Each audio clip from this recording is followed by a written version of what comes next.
Admiral Elena Vasquez stood on the bridge of Kepler Station, watching the stars through the massive viewing port.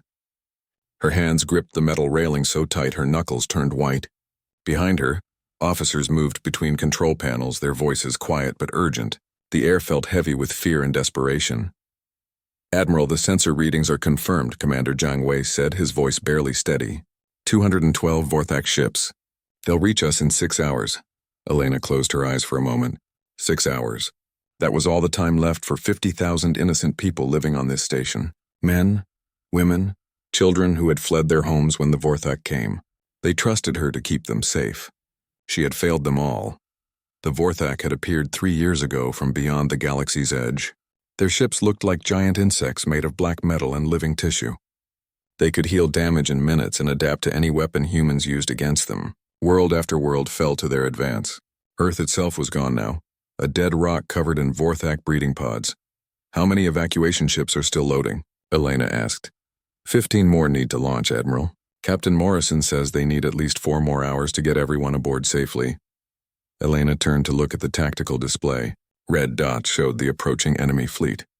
Blue dots showed her own forces, 12 damaged ships, all that remained of the once mighty Terran defense fleet. They were outnumbered 20-1. "Tell me our weapons status," she ordered. Lieutenant Sarah Park checked her screens. The cruiser Defiance has no main guns left. The destroyers Lightning and Thunder are running on emergency power. The battleship Victory lost half her armor in the last fight. "Admiral, we're not ready for this." Elena knew they weren't ready. How could they be? The Vorthak ships grew stronger with each battle while human ships only grew weaker. Their enemy learned from every fight, changing their tactics and weapons. Humanity was fighting an enemy that could not be defeated by normal means. She walked to the communication station. "Open a channel to all ships." The young officer nodded. "Channel open, Admiral." Elena took a deep breath. These were good people, all volunteers who could have run away but chose to stay and fight. They deserved to know the truth. "This is Admiral Vasquez to all ships. You know why we're here. Behind us are 50,000 civilians, the last free humans in this sector. In 6 hours the Vorthak will arrive. We cannot win this fight, but we can buy time for our people to escape." She paused, looking at the faces around her. Some were young, barely out of the academy. Others were veterans who had fought the Vorthak since the beginning. All of them looked scared but determined. "Each minute we hold them back is another ship full of children that reaches safety. Each second we survive is hope for our species. I won't lie to you. We're going to die here today. But we'll die as humans protecting those we love." Captain Rodriguez of the cruiser, Defiance, was first to respond. "We're with you, Admiral. To the end." One by one, the other ships confirmed.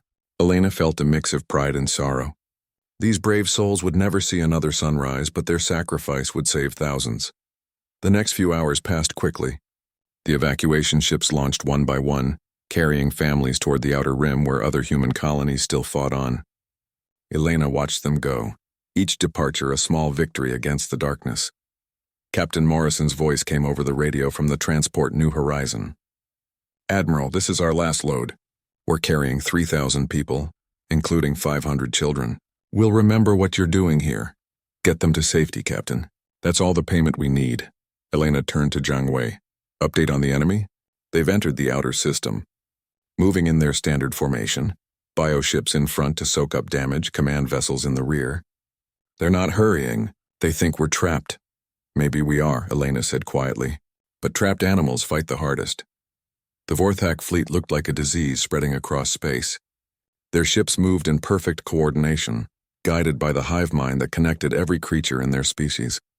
They had no individuals, no heroes, no one to mourn their dead. Elena sometimes wondered if that made them stronger or weaker than humans. 1 hour until contact, Jiang Wei reported. Elena activated the ship-wide communication system. "All hands, this is the Admiral. The enemy will be here soon. Remember your training. Protect each other. Make every shot count. Today we show the universe that humanity does not go quietly into the dark." The bridge crew checked their weapons one last time. The Vorthak ships came closer, growing larger on the screens. Elena could see the details now, the way their hulls pulsed like living skin, the weapon ports that opened like hungry mouths. 30 minutes to contact. Elena thought about her daughter. Safe on a colony world far from here. She thought about her husband, killed in the first Vorthak attack 3 years ago. She thought about Earth, green and blue and beautiful, now lost forever. 10 minutes. The Vorthak ships spread out, preparing to surround the station. Elena's fleet moved to intercept, 12 tiny lights against a wave of darkness. All ships, this is Admiral Vasquez.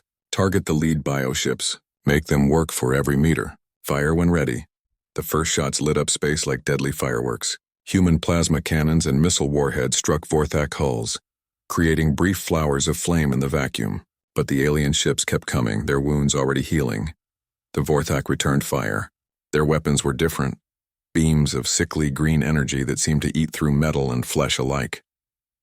The destroyer Thunder took a direct hit and broke apart, her crew of 200 dying in an instant. "Admiral," Janeway shouted over the noise of battle. "The main evacuation fleet is clear. All civilian ships have jumped to hyperspace." Elena felt a moment of pure joy even as explosions rocked the station around her. They had done it. 50,000 people were safe, racing toward freedom among the stars. A Vorthak bioship the size of a city block was heading straight for the station. Elena could see the launch bays opening along its sides, preparing to release boarding pods full of enemy soldiers. All remaining ships form up on the station. We make our stand here. The last battle of Kepler Station was about to begin. Elena knew she would not live to see its end. But somewhere in the darkness between stars, human children were safe because of what happened here today. She opened one final communication channel, broadcasting on all frequencies. Her voice would reach the fleeing evacuation ships and maybe, someday, other humans fighting similar battles. "This is Admiral Elena Vasquez of the Terran Defense Fleet. We held the line at Kepler Station. We bought time for our people to escape. Tell them we fought with honor. Tell them humanity remembers its heroes. Tell them we never surrendered." The Vorthak bioship filled the viewing port, its weapon ports glowing with deadly energy. Elena stood straight, facing the end with her eyes open. "Tell them we held the line." Dr. Sarah Chen floated in the observation deck of the research ship, Prometheus, staring into the endless black of the void. This region of space had no stars, no planets, nothing but empty darkness stretching for thousands of light years. Most people found it frightening. Sarah found it fascinating. "Doctor, we're picking up that signal again," called Marcus Webb from the sensor station. He was young, fresh out of university, excited about his first deep space assignment. He had no idea they might be the last human scientists left alive. Sarah pushed off from the viewing port and drifted back to the control area. The Prometheus was small compared to military ships, built for research rather than fighting. Her crew of 20 were archaeologists, physicists, and xenobiologists. They studied dead civilizations, not live wars. "Show me the readings," Sarah said, settling into her chair. The main screen displayed wave patterns that looked almost like music made visible. They had been detecting these signals for weeks coming from deep within the void's dark matter clouds. The patterns were too complex to be natural, too regular to be random. "It's definitely artificial," said Dr. James Okafor, their senior physicist. "But the technology is unlike anything in our databases. Whoever built this was far more advanced than any known species." Sarah studied the data. In 3 years of exploring the void, they had found traces of at least 7 different dead civilizations. Ancient ruins on hidden asteroids, fragments of technology that had stopped working millions of years ago. The void wasn't empty. It was a graveyard. "Dr. Chen," Marcus said, his voice suddenly urgent. "I'm receiving a priority transmission from Fleet Command." Sarah's stomach tightened. Fleet Command rarely contacted deep space research vessels unless something was very wrong. "Put it through." Admiral Harrison's face appeared on the screen, looking older than Sarah remembered. Lines of worry creased his features, and his uniform looked like he had been wearing it for days. "Dr. Chen, I'm sending this message to all vessels in your sector. The Vorthak have launched a massive offensive. Kepler Station is under attack. We estimate 6 hours before total loss. All ships are ordered to avoid the combat zone and proceed to Rally Point 7. The message continued with evacuation procedures and emergency protocols, but Sarah stopped listening. Kepler Station housed 50,000 refugees. If it fell, those people would die. "Marcus, how far are we from Kepler Station?" she asked. The young man checked his navigation computer. 18 hours at maximum speed, Doctor. But Admiral Harrison said to avoid the area. Sarah looked around at her crew. They were scientists, not soldiers. The Prometheus had no weapons beyond basic defensive systems. What could they possibly do against the Vorthak war fleet? But then she thought about the signals from the void, the technology readings that were beyond anything humans had ever seen. What if the answer to humanity's survival was hidden out here in the darkness? Dr. Okafor, she said, those signals we've been tracking, could they be from some kind of automated system? Something that's been waiting in the dark? The physicist frowned. It's possible. The power readings suggest massive installations, much larger than anything we could build. But they've been silent for thousands of years. Why would they activate now? Sarah moved to the main computer terminal and began pulling up all their data from the past 3 years. Star charts, artifact analysis, signal patterns, everything they had discovered in the void. A pattern began to emerge, something she had not seen before. Look at this, she said, highlighting locations on the star map. Every major signal source lines up with areas where we found ruins. And those ruins, they all show signs of the same catastrophic destruction. Something wiped out multiple civilizations at once.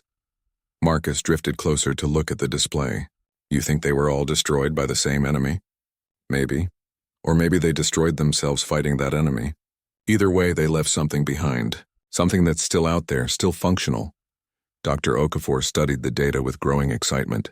Sarah, if you're right, we could be looking at technology thousands of years ahead of our own.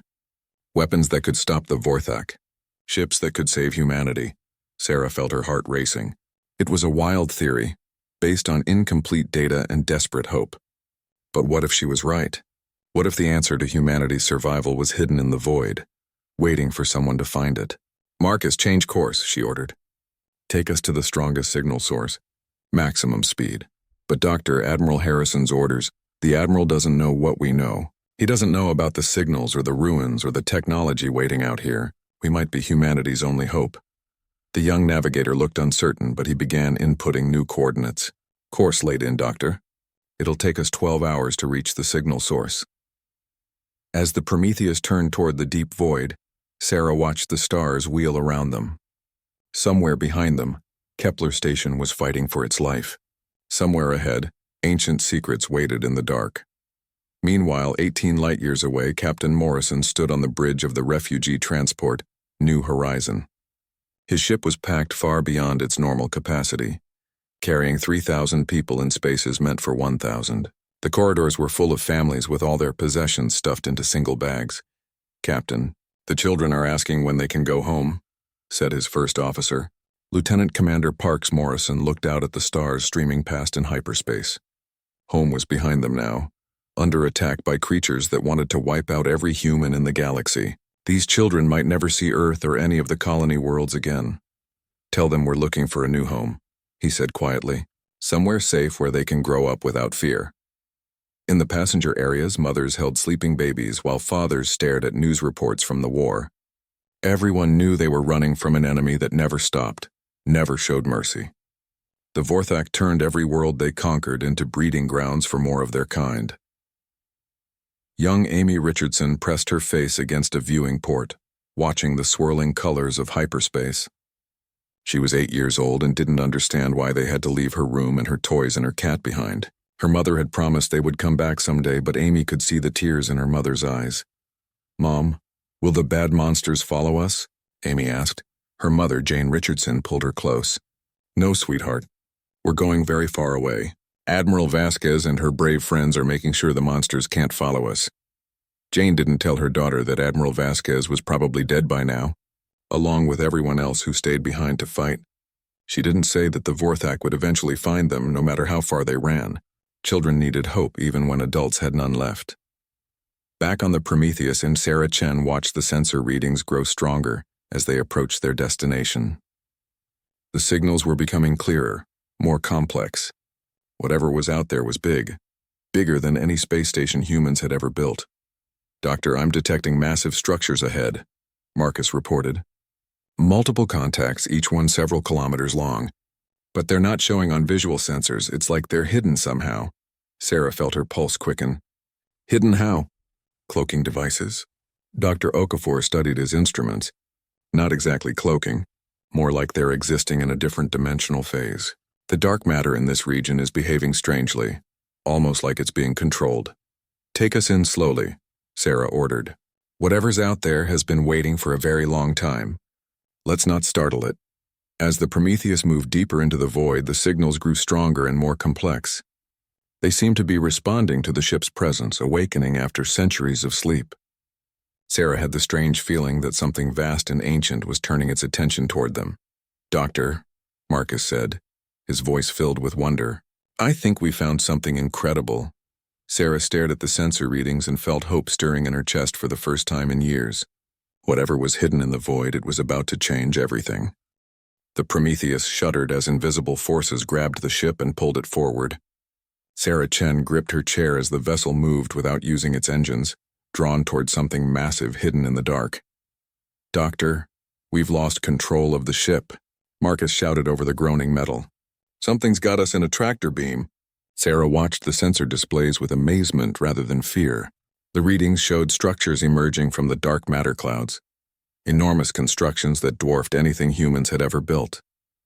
They looked like a cross between a space station and a vast factory, stretching for hundreds of kilometers in every direction. "Dr. Okafor, what are we looking at?" she asked.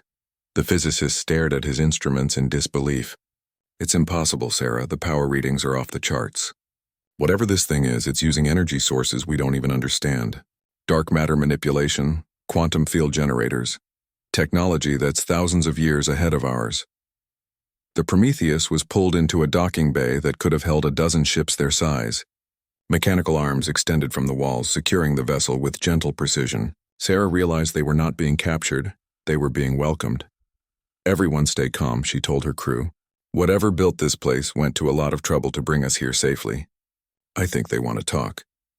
The docking bay filled with breathable atmosphere, and the airlock chimed to indicate it was safe to disembark. Sarah led her team through the ship's corridors, their footsteps echoing in the sudden silence. At the airlock, she paused and looked back at her crew.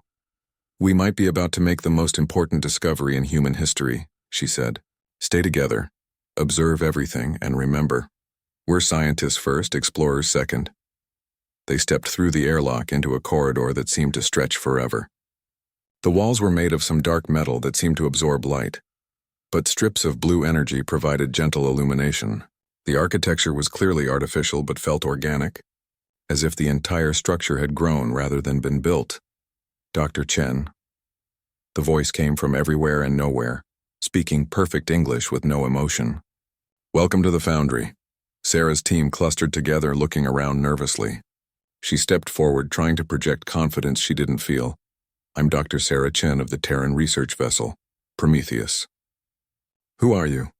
"I am Atlas 7, Automated Tactical and Logistics Assessment System, Designation 7.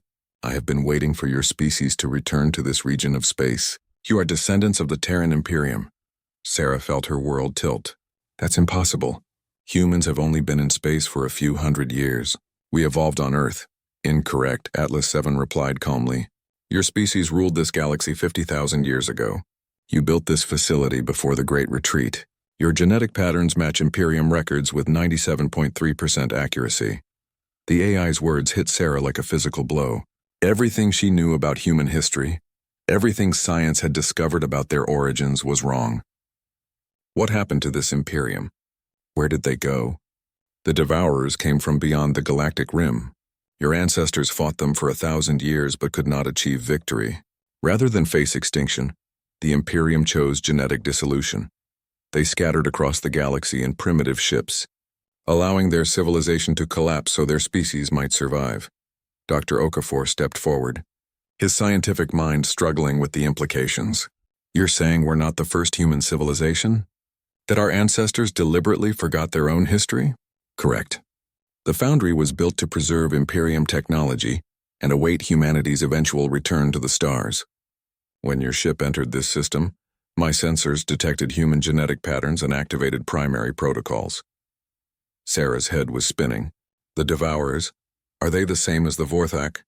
"Negative. The Vorthak are a younger species, approximately 10,000 years old. However, their expansion pattern and aggressive behavior match Devourer profiles. They represent a similar threat to galactic civilization." Atlas 7 led them through vast corridors lined with manufacturing bays. Sarah could see robots building ships at incredible speed, each vessel larger and more advanced than anything in the Terran fleet. The scale was overwhelming. The foundry could build more ships in a day than humanity produced in a year. "I have been constructing vessels for your return," Atlas 7 explained. "Current inventory includes 12,847 various class warships, 4,521 support vessels, and 1 command battleship. All await human crews," Marcus whistled softly. 12,000 ships? Doctor, we could retake every human world with a fleet like that." They entered a vast chamber dominated by a single massive vessel. The ship was beautiful and terrifying. 15 kilometers of sleek armor and weapons that seemed to bend space around them. It looked like a sword made of starlight and shadow. "This is the Eternal Vigil, flagship of the Imperium's last fleet," Atlas 7 said. "It was never deployed due to the Great Retreat. The vessel incorporates dark matter manipulation, quantum entanglement communications, and weapons capable of stellar manipulation." Sarah stared at the ship in awe. It was more than a weapon. It was a work of art, a testament to what humanity had once achieved. "How do we crew these ships?" "We don't know how to operate this technology. Imperium knowledge can be directly downloaded into compatible human minds. The process is extensive but non-harmful. However, a command consciousness is required to activate fleet protocols." "What do you mean?" "The foundry requires a human mind to merge with my systems.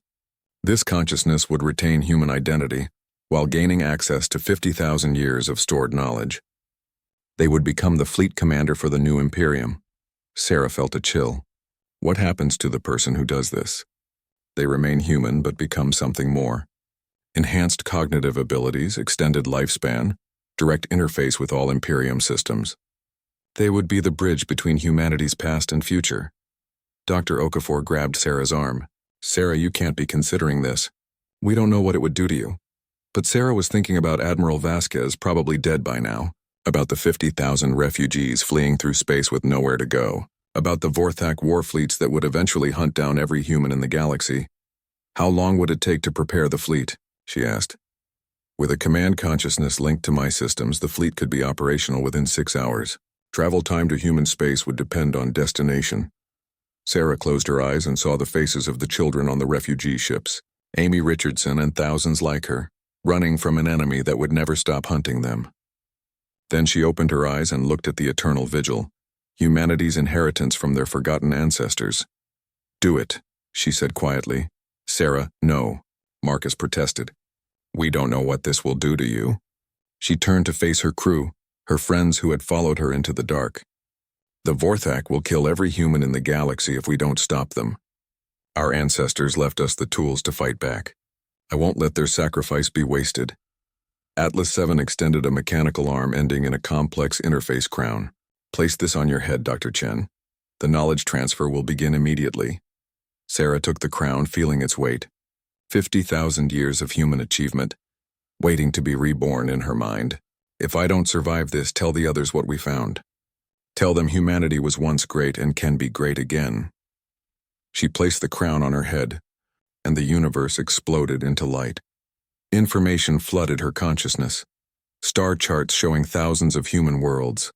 Weapon specifications for ships that could crack planets. The history of a civilization that had spanned half the galaxy.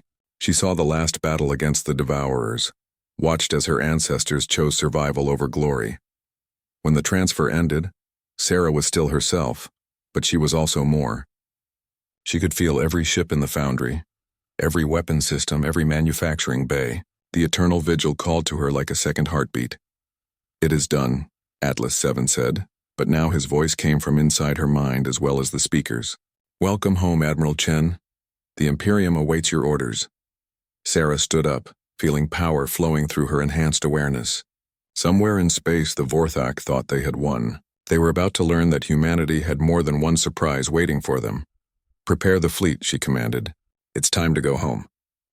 Admiral Elena Vasquez stood in the ruins of Kepler Station's command center, blood running down her face from where falling debris had struck her. Around her, the few surviving crew members worked frantically at damaged control panels. The station shook constantly now as Vorthak bioships fired into its hull. "Hull breaches on levels 12 through 18, Zhang Wei reported, his voice hoarse from breathing smoke. "Emergency force fields are holding, but barely." Elena looked at the tactical display through cracked screens. Only 3 human ships remained operational. The battleship Victory was drifting powerless, her crew evacuated. The destroyers, Lightning and Phoenix, circled the station like wounded animals, their weapons nearly exhausted. The Vorthak fleet surrounded them completely now. Bioships the size of cities pressed close to the station, their weapon ports glowing with deadly energy. Boarding pods had breached the outer hull in dozens of places. Elena could hear weapons fire echoing through the corridors as security teams fought desperate battles against alien invaders. "Admiral," Lieutenant Park called from the communication station, "the Vorthak are demanding our surrender. They say they will allow the remaining crew to live if we open the airlocks." Elena almost laughed. The Vorthak had no concept of mercy or prisoner exchange. They wanted live humans for their breeding programs, to create hybrid soldiers for their armies. Death was preferable to what the aliens offered. "Tell them what I told the last delegation," she said. "Humans don't surrender." Through the viewing port, she could see Vorthak soldiers moving through the station's damaged sections. They wore biomechanical armor that made them look like giant insects, and their weapons could dissolve human tissue in seconds.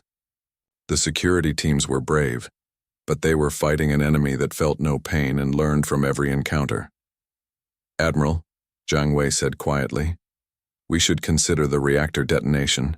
At least we can take some of them with us." Elena nodded. It was the only choice left.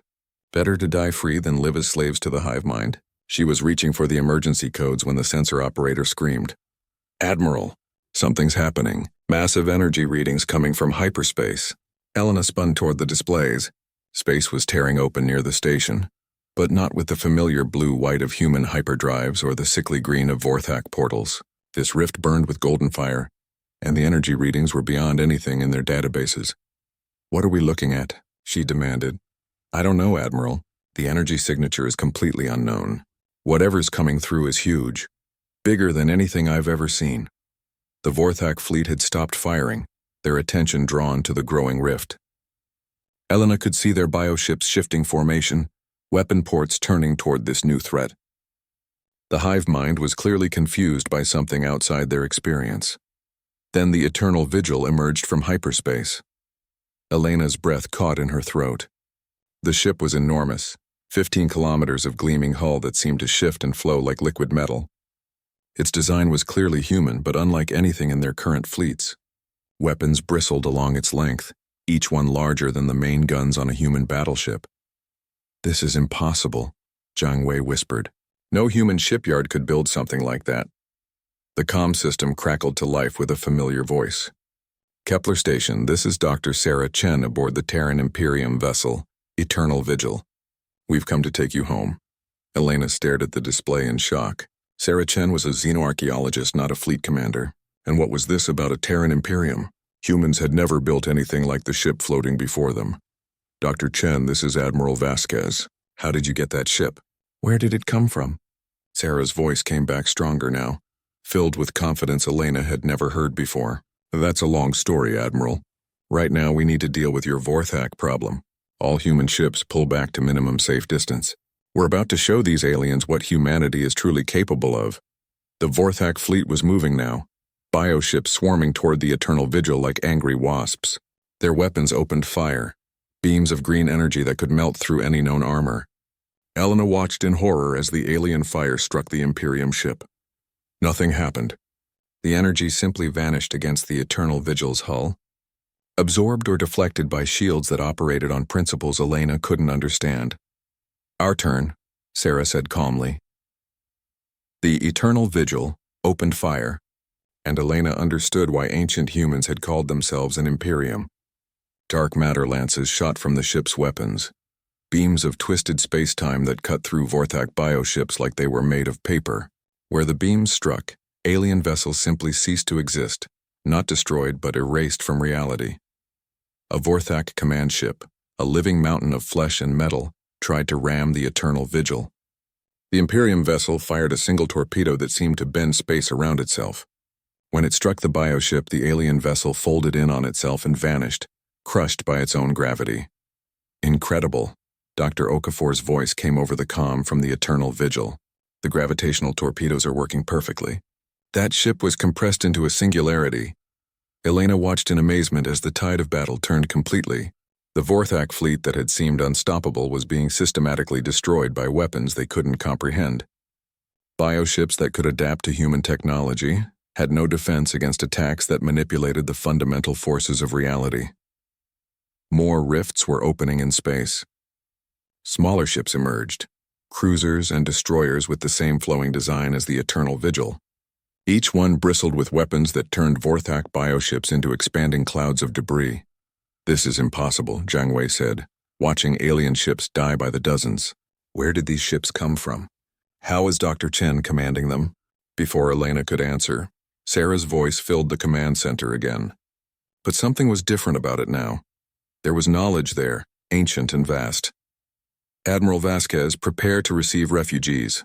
We're evacuating the damaged sections of your station and transferring survivors to our ships. Medical teams are standing by." "Dr. Chen, I don't understand what's happening here. That ship, those weapons, they're beyond anything we've ever built. They're beyond anything we've built recently." Sarah corrected. "But 50,000 years ago, humanity ruled half this galaxy. We forgot our own history, but the technology waited for us to return. The Foundry preserved everything, ships, weapons, knowledge. All of it." Elena felt the universe shifting around her. Everything she knew about human history was wrong. They weren't a young species struggling to survive among older, more powerful aliens. They were the descendants of a galactic empire. "The Vorthak are retreating," Lieutenant Park reported, her voice filled with wonder. "The entire fleet is pulling back toward the system's edge." Elena looked at the tactical display. The alien armada that had seemed invincible was running away, their bioships fleeing as fast as their engines could carry them.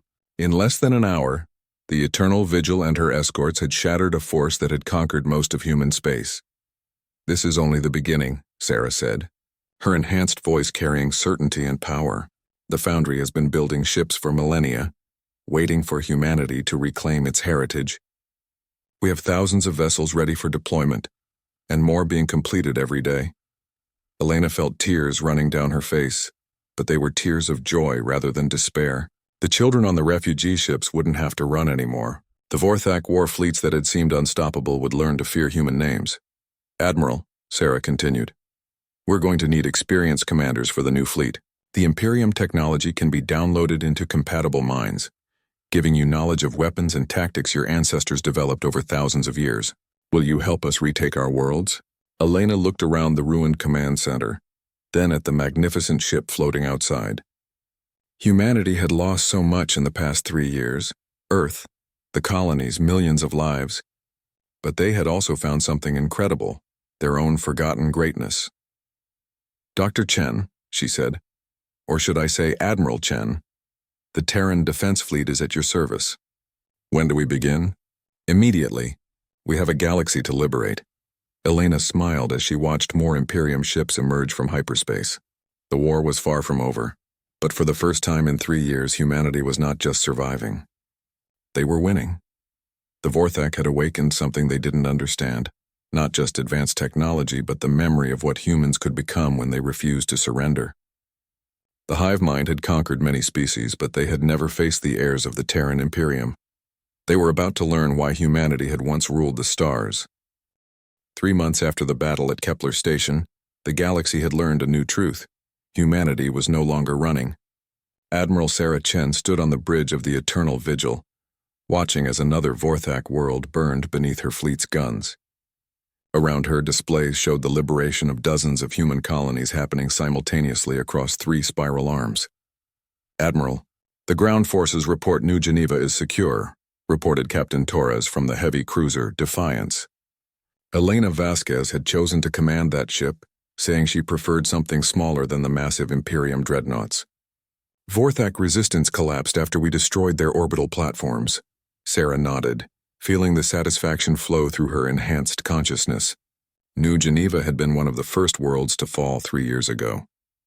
Now its blue skies were free again and human children would play in its gardens without fear. "What's our casualty report?" she asked. "Minimal human losses," Torres replied. "The Imperium shields and weapons make conventional Vorthak technology almost useless. We lost 2 destroyers when they tried ramming attacks, but their crews were safely evacuated." Sarah turned to the holographic display showing the entire warfront. Green icons marked liberated human worlds while red showed remaining Vorthak strongholds. The balance had shifted dramatically. What once seemed like certain extinction for humanity now looked like inevitable victory. But victory came with complications. As more humans interfaced with Imperium technology, they began to remember fragments of their species' ancient past. Some handled the knowledge well, becoming effective commanders and engineers. Others struggled with the weight of 50,000 years of history suddenly flooding their minds. "Admiral Chen," came a voice from the communication station. "Captain Morrison is requesting permission to speak with you privately." Sarah smiled slightly. Morrison had taken command of one of the new Imperium escort carriers, using it to evacuate human prisoners from Vorthak breeding worlds. His ship, the New Horizon, carried the same name as his old refugee transport, but was infinitely more powerful. "Put him through to my ready room," Sarah said, walking toward the private chamber adjacent to the bridge. Morrison's weathered face appeared on the display, looking older but more hopeful than when she had last seen him. Behind him, Sarah could see the clean, efficient lines of an Imperium ship's interior. "Admiral, I wanted to thank you personally," Morrison said. "We just finished evacuating the prison world Gamma 7. Found over 10,000 humans there, including many we thought were dead. Among them was Amy Richardson, that little girl from our refugee convoy. She's 8 years old and she's been asking when she can go home." Sarah felt emotions stir in her enhanced consciousness. Amy was one of thousands of children who had been captured when the Vorthak overran the outer colonies. "Where is home for her now, Captain?" "Her birth world is still in ruins." "That's just it, Admiral. She doesn't remember her birth world very well. But she's been drawing pictures of Earth. Blue skies, green forests, animals she's never seen. The Imperium memory fragments are affecting the children too, giving them racial memories of humanity's original home." Sarah nodded thoughtfully. Earth was still under Vorthak control, converted into a massive breeding facility for their bioships. It would be one of the last worlds they liberated, and one of the hardest fought battles of the war. "We'll get there, Captain. Earth will be free again." After Morrison signed off, Sarah stood alone in her ready room looking out at the stars. Through her connection to Atlas 7, she could sense every ship in the growing Imperium fleet. Thousands of vessels now, with more being completed every day at the foundry, each one crewed by humans who were slowly remembering what their species had once achieved. The door chimed, and Dr. Marcus Webb entered. He looked different now, older, more confident. Like many of the Prometheus crew, he had volunteered for Imperium enhancement, gaining knowledge of advanced engineering and ship design. "Admiral, we have a problem," he said, settling into a chair across from her desk. "The Vorthak are adapting faster than we expected. Our latest intelligence shows they're modifying their bioships to resist dark matter weapons." Sarah had been expecting this. The Vorthak were a highly adaptive species. It was how they had conquered so much of the galaxy in such a short time. "Show me the analysis."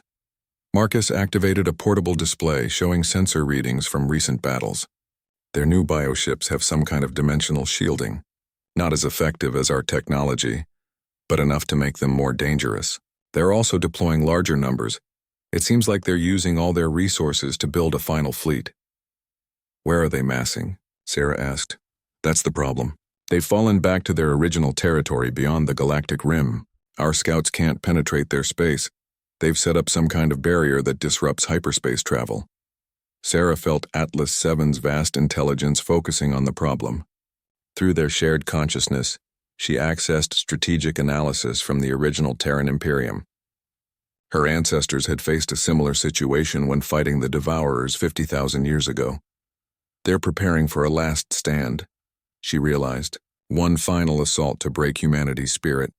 If they can destroy our main fleet, they think the human colonies will surrender. Marcus nodded grimly. Our estimates suggest they're building a force of over 5,000 bioships, larger than anything they've deployed before. Sarah stood and walked to the viewing port, looking out at the liberated world below. Human shuttles were landing on the surface, carrying medical supplies and reconstruction teams. Soon, families would be reunited and children would laugh in playgrounds again. But that peace would be temporary if the Vorthak succeeded in their final gambit. Marcus, send a message to all fleet commanders. We're going to accelerate the liberation schedule. I want every human world free within 60 days. Admiral, that's incredibly ambitious. Some of those worlds are heavily fortified. The Vorthak are pulling their forces back to prepare for their final assault. That leaves their occupied worlds vulnerable. We hit them hard and fast before they can react. Over the following weeks, the Imperium fleet struck like a tsunami across Vorthak space. Admiral Vasquez led a task force that liberated 7 worlds in 10 days. Captain Morrison's carrier group evacuated human prisoners faster than Vorthak commanders could relocate them. Sarah herself commanded the assault on the heavily defended world of Titan Prime, using gravitational torpedoes to collapse the planet's defensive platforms. Each victory brought more humans into the fleet.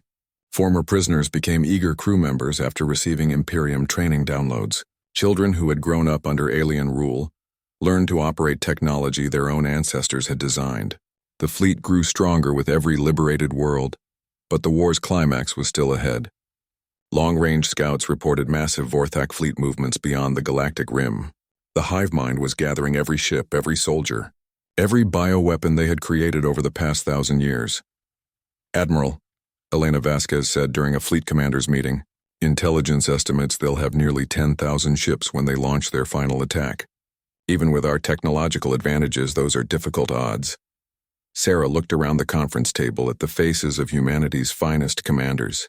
Many bore scars from years of fighting the Vorthak. All of them had lost friends, family, entire worlds to the alien menace. But none of them looked afraid. 50,000 years ago, our ancestors faced the same choice, she said. Fight and possibly lose everything, or run and preserve the species. They chose to run, to scatter across the galaxy and wait for a better day. That day is now. She activated the holographic display, showing the entire galaxy with human and Vorthak territories marked in different colors. We're not running this time. When the Vorthak come with their final fleet, we'll meet them with everything we have. Every ship, every weapon, every person willing to fight for humanity's future. Captain Morrison raised his hand. What about Earth, Admiral? Do we try to liberate it before the final battle? Sarah smiled, feeling the warmth of Atlas VII's approval through their neural link. Earth will be our rallying point. We'll liberate humanity's birth world and use it as our base for the final confrontation. Let the Vorthak come to us. Let them see human ships rising from the world where our species began. As the meeting ended and commanders returned to their ships, Sarah stood alone on the bridge of the Eternal Vigil. Through her enhanced senses, she could feel the entire human fleet, thousands of ships crewed by millions of people who refused to surrender. The Vorthak had made one crucial error in their calculations. They had awakened not just humanity's technology, but humanity's spirit. They had reminded a scattered species what they could accomplish when they stood together. Amy Richardson was safe now, drawing pictures of the Earth she had never seen but somehow remembered. Captain Morrison commanded a ship that could protect 1,000 children like her. Admiral Vasquez led fleets that could liberate worlds in hours rather than years. And Sarah Chen, once a simple archaeologist studying dead civilizations, now commanded the reborn might of the Terran Imperium. The galaxy's ancient guardians had returned, and they would not be driven into hiding again.